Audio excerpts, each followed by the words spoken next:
Once upon a time, last year, the President of the United States confessed in an interview that he had fired the head of the FBI, not because of any of the reasons his White House had publicly cited for that firing, not because of recommendations from other officials. That was the official cover story. No, he just flat out confessed that the official cover story wasn't true. Actually, he fired the FBI director, he said, in an interview, because the FBI was investigating whether Russia helped elect him and whether or not his campaign was in on that. I was going to fire Comey. There's no good time to do it, by the way. Because in your letter you said I accepted their recommendation, yeah, well, so you had already made the decision. I was going to fire regardless of recommendation. So there was really he made a recommendation. He's highly respected, very good guy, very smart guy. The Democrats like him, the Republicans like him. He made a recommendation, but regardless of recommendation, I was going to fire Comey, knowing there was no good time to do it. And in fact, when I decided to just do it, I said to myself, I said, this Russia thing with Trump and Russia is a made-up story. That actually happened a little more than a year ago. See, I mean, it's surreal now, but when it happened, it was just as surreal then as it still is now. Back to James Comey. Your staff has been insisting all week that you didn't fire him because of his Russian investigation. No, I did. Wait, what? I fired him because of Russia. I thought he's investigating Russia.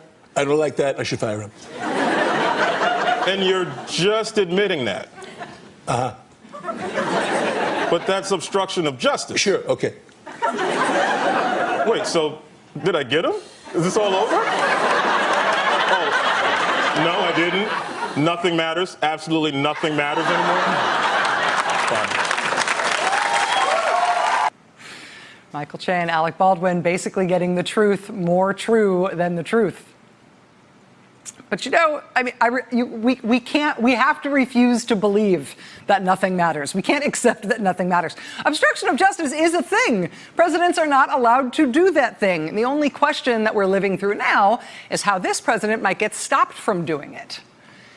I think that's part of what we're still sorting out as a country, 15 months after the president really did just tell a reporter in a live interview that that is what he had done, that he had fired the FBI director to obstruct an ongoing FBI investigation into him and his campaign. Well, that was 15 months ago. Now it has happened again in a story that, interestingly, the Wall Street Journal has sort of tried to bury online today ever since they first published it. I mean, this is a heck of a scoop the Wall Street Journal has, but they have already taken it off their front page. I don't know why, but reporters Peter Nicholas and Michael Bender did get this scoop. Here's their report, quote, President Trump drew a direct connection between the special counsel investigation into alleged Russian interference in the 2016 election and his decision to revoke the security clearance of former CIA Director John Brennan and review the clearances of several other former officials. In an interview, Mr. Trump cited Mr. Brennan as among those he held responsible for the Russia investigation. Brennan was director of the CIA in the Democratic administration of former President Obama and one of those who presented evidence to Trump shortly before his inauguration that Russia had interfered in the 2016 election. Mr. Trump said in the interview, quote, I call it the rigged witch hunt. It is a sham. And these people led it, he added. So I think it's something that had to be done. Reading this in the Wall Street Journal, I feel like Michael Che, like, okay, so we got him, right? Like, this is all over now, right? No, nothing matters anymore? John Brennan was White House Homeland Security Advisor. He ran the National Counterterrorism Center under George W. Bush. He spent 25 years at the CIA, rising to become CIA Director in 2013. In his capacity as CIA Director, he was directly involved, personally involved, with the initial response to the Russian attack on the 2016 elections. He ran the agency right through the 2016 elections until the day of Trump's inauguration, which is when he retired. As such, President Trump never got the chance to fire John Brennan. But now President Trump is admitting in black and white that the reason he has taken away Brennan's security clearance was because of Brennan's role in the Russia investigation. Now, a lot of the reaction to this today is that, yeah, this is unique. This has never really happened before. But this isn't the same kind of admission of obstruction of justice that we saw from the president in that NBC News Lester Holt interview about James Comey last year. James Comey, after all, was leading the FBI while the FBI was investigating the Russia issue. Firing him in the middle of that investigation might logically have had an effect on the investigation, since at the time he was head of that agency. In contrast, John Brennan is already retired. And with the exception of Bruce Orr, who still works in a senior role at the Justice Department, all of the other senior law enforcement and intelligence personnel who the president threatened and put on this list yesterday for security clearance revocation, they're all prior officials now, too. They're formers. They're not running anything the way Comey was running the FBI and the Russia investigation when Trump fired him. And I get that distinction, but there is one part of this that you should know, which is what Brennan himself was saying right up until this whole thing blew up yesterday about how exactly he was using his security clearance these days. I don't know what's going to happen, but, they have a real flawed understanding about what security clearances mean. I've gone back to the agency a number of times to review my files so I can be prepared for congressional committee hearings or as well as interviews by staff. But I don't go back to the agency and get briefings. I've never requested a briefing on any issue over the past year and a half since I left government. What he has used his security clearance for is to go back to the agency a number of times to review his own files so he can prepare for congressional committee hearings and interviews by investigative staff. So everybody's saying this is a symbolic thing the president has done, right? Maybe it's troubling, but it doesn't necessarily have any material consequences for the ongoing investigations or for the president's legal fate. But from the president's perspective, think about this for a second. What if the practical effect of taking away a security clearance from a former official who was involved in the formative stages of the Russia investigation is that you interfere with that former official accessing his or her own notes and files, his or her own materials from the former agencies where those people worked, right, during their time working on the Russia investigation?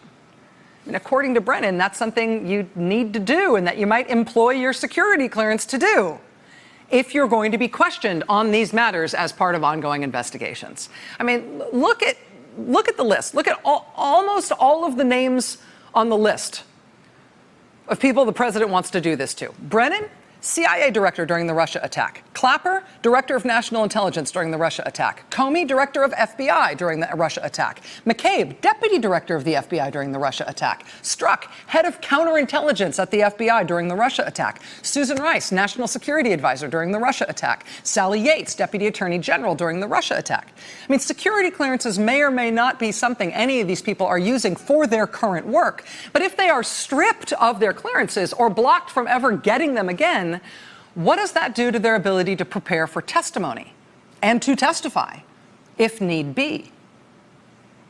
I mean, we have good reason, after all, to think that a bunch of these people might have important things to say, provided they can speak about classified material in a classified setting. Do you believe Donald Trump colluded with Russia? It's a question I don't think I should answer in an open setting. Ms. Yates, do you have any evidence, or are you aware of any evidence that would suggest that in the 2016 campaign, anybody in the Trump campaign colluded with the Russian government or intelligence services in an improper fashion? And Senator, my answer to that question would require me to reveal classified information, and so I can't answer that. On the Flynn investigation, is it not true that Mr. Flynn was and is a central figure in this entire investigation of the relationship between the Trump campaign and the Russians? I can't answer that in an open setting, sir. On January 24th, you just testified that National Security Advisor Flynn was interviewed by the FBI about his underlying conduct. What was that underlying conduct? Again, I hate to frustrate you again, but I think we're going to have to, because my knowledge of his underlying conduct is based on classified information, and so I can't reveal what that underlying conduct is. At the time of your departure from the FBI, Was the FBI able to confirm any criminal allegations contained in the Steele document? Mr. Chairman, I don't think that's a question I can answer in an open setting. What was it about the Attorney General's own interactions with the Russians or his behavior with regard to the investigation that would have led the entire leadership of the FBI to make this decision?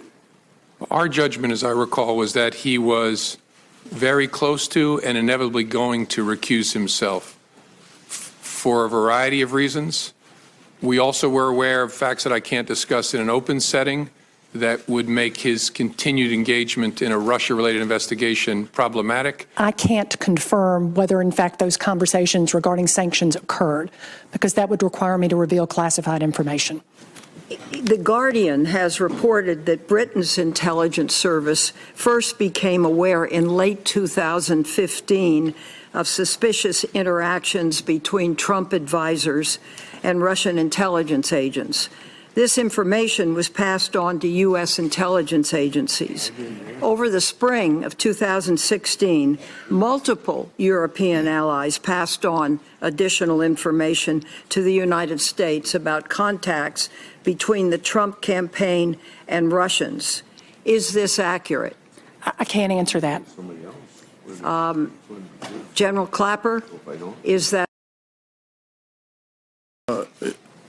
Yes, it is, and it's also quite sensitive. Okay. Let me ask you this. The specifics are quite sensitive. Director, there is what is referred to as consciousness of guilt evidence. That's when somebody lies about a material fact, and that fact, the fact of them lying, can be used against that person because it would be, in essence, an effort to cover up what happened. Meaning, if you were telling the truth, you wouldn't have anything to cover up. With respect to some of the contacts that you've referred to between Russia and Trump campaign officials, are you aware of any of those U.S. persons who had contacts with Russia either making false statements about those contacts or failing to disclose those contacts? I think that's something that we can pursue in closed session. This list of people the president is targeting now in terms of taking away their security clearances, that would, of course, wall them off from here on out from any classified information. Given what they know from their previous involvement in the Russia investigation as senior law enforcement and senior intelligence officials, that might end up being a really important thing if and when this whole scandal ever gets adjudicated, whether it's adjudicated in a court of law or in impeachment proceedings or whatever. I mean, keep in mind, when the president blurted out to the Wall Street Journal in this interview that he made this list of targets and he went ahead and revoked Brennan's security clearance because of the Russia investigation, he didn't tell the Wall Street Journal he did that because he doesn't like John Brennan's recent criticism of him or any of these other people recently having spoken against him. He said explicitly the reason he did it is because these people had a role back in the day leading the Russia investigation, what he called the rigged witch hunt. He's not after his critics, he's after the witnesses. The Washington Post reports just tonight that the president is gearing up to strip more security clearances from more people on his list. And then there's this. The other question I have is, where does this end? What is to stop President Trump from, say, suspending the eligibility for access to classified information of Bob Mueller and his entire team? And they have to operate. They can't operate without access to classified information. James Clapper, longtime director of national intelligence, he's facing having his own security clearance revoked by the president.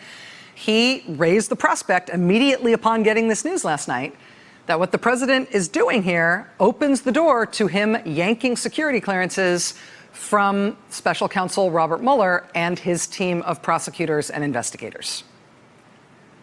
And if you look at the Mueller indictments thus far, particularly the ones against Russian military intelligence and other Russian operatives, it seems way more than likely that the people working in the special counsel's office have had to have clearances in order to do their work as prosecutors on this case. Senate Intelligence Vice Chairman Mark Warner is now raising the same alarm.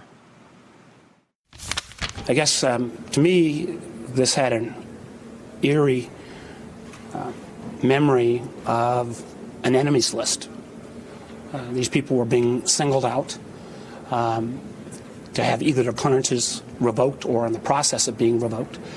To me, smacks of Nixonian-type practices of trying to silence anyone who's willing to criticize this president. Finally, I worry whether this precedent is going to somehow lead to the president trying to take away Mueller and his whole team's security clearances. This is clearly another effort to silence critics and not allow the Mueller investigation, and for that matter, our Senate Intelligence Committee investigation, to get to the bottom of this. Do you think they're going to go after the Mueller investigation? Listen, there would be nothing this White House would do that would surprise me at this point. So the security clearance raid here, this is not just, talk from the president. This is action by the president. And number one, it may really have legal consequences if he's targeting witnesses, if the people he's targeting are going to be witnesses in the investigation or in future investigations or impeachment proceedings. Walling them off from classified information may affect their performance as witnesses. Also, since no other president has done anything remotely like this before, we don't know where this will end now that he has started it. If the Washington Post is right tonight, Brennan was just the first one. He was just the one to break the glass to get us all prepped for more to come. The number 2 senator on the Intelligence Committee and the immediate past director of national intelligence are both warning that yanking security clearances from Mueller's team is as much in line with what the president's just done as anything else. Why wouldn't he do that? But I think it's also worth considering, finally here, that the response to what's going on right now may end up being just as historic as the action itself. John Brennan himself punching back with brass knuckles on today in this op-ed in which he uses a neat little double negative. The president's claims of no collusion are hogwash. You see the double negative there? He says there was no collusion? Well, no to that no. That denial is bunk. The collusion happened.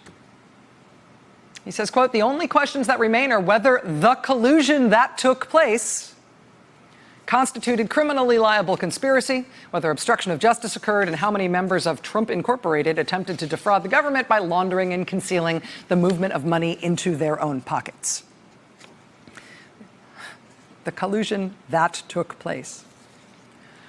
John Brennan is apparently not cowed in the least by the president going after him in this unprecedented way that he has. We will hear more from John Brennan at this time tomorrow. John Brennan is going to be here live in studio with me tomorrow for an extensive interview. It's his first live TV interview since this whole thing broke open. But as I said, the response to what has just happened to Brennan and this list that the president has created, that response may end up being as much a part of history as all the rest of this, including this remarkable gauntlet thrown down by Admiral William H. McRaven, this guy with the superhero name, the legendary commander of JSOC, the Special Operations Command, including overseeing the operation that infiltrated a Navy SEAL team into Pakistan to kill Osama bin Laden. This is not somebody you would expect to weigh in on any political matter whatsoever, but oh my God, has he. Quote, Dear Mr. President, former CIA Director John Brennan, whose security clearance you revoked on Wednesday, is one of the finest public servants I have ever known. Few Americans have done more to protect this country than John. He is a man of unparalleled integrity whose honesty and character have never been in question except by those who don't know him. Therefore, I would consider it an honor if you would revoke my security clearance as well, so I can add my name to the list of men and women who have spoken up against your presidency. Like most Americans, I had hoped that when you became president, you would rise to the occasion and become the leader this great nation needs. A good leader tries to embody the best qualities of his or her organization. A good leader sets the example for others to follow. A good leader always puts the welfare of others before himself or herself. Your leadership, however, has shown little of these qualities. Through your actions, you have embarrassed us in the eyes of our children, humiliated us on the world stage, and worst of all, divided us as a nation. If you think for a moment that your McCarthy-era tactics will suppress the voices of criticism, you are sadly mistaken. The criticism will continue until you become the leader we prayed you would be. That's the whole thing. I would consider it an honor if you would revoke my security clearance as well, Mr. President, so I can add my name to the list of men and women who have spoken up against your presidency. We covered this security clearance raid by the president last night as something that I said sort of did have echoes of Nixon's enemies list from 47 years ago. When the Nixon enemies list was finally exposed 45 years ago, it became a public point of pride in the Watergate era, right? It became an honor to be hated and illegally targeted by this disgraced president before he was forced from office. I said last night during our coverage that the Trump list of enemies, first published by the White House yesterday, that might eventually be treated the same way. Now with this from Admiral McRaven, I have to admit that I did not think it would take less than a day. Honestly, I just want to add, too, I don't know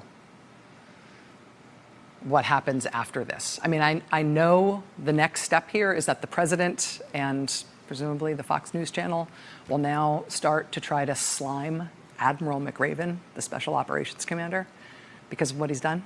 Right? I know that inevitably will be what happens next. But for the life of me, in all honesty, I don't know what happens after that. When you're talking about going after Admiral Bill McRaven, I honestly don't know what happens once they inevitably start to go after him, too. Hey there, I'm Chris Hayes from MSNBC. Thanks for watching MSNBC on YouTube. If you want to keep up to date with the videos we're putting out, you can click subscribe just below me or click over on this list to see lots of other great videos.